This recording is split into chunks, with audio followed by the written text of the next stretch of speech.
কোনো কিছু খাওয়ার চিন্তা যখনই মাথায় আসে আমার, তখনই আমি কিন্তু চেষ্টা করি এমনভাবে বানাবো খাবারটা যেটা কিনা সবাই খেতে অনেক পছন্দ করবে এবং 2 প্লেট ভাত ওইটা দিয়ে আমি খেয়ে ফেলতে পারবো।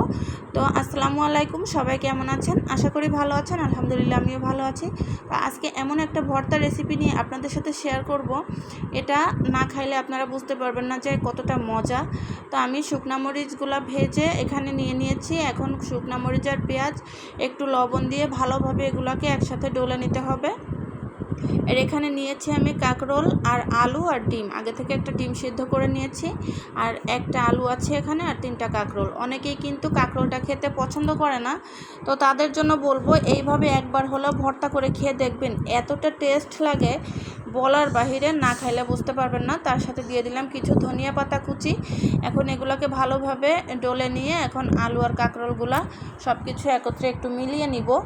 তো মিলিয়ে নিয়ে কিন্তু ভর্তাটা বানাবো। আর এই ভর্তাটা খেতে কিন্তু অসম্ভব মজা ছিল, যে না খাইছেন সে কিন্তু বুঝবেন না। আবারও বলছি, অনেক মজার ছিল।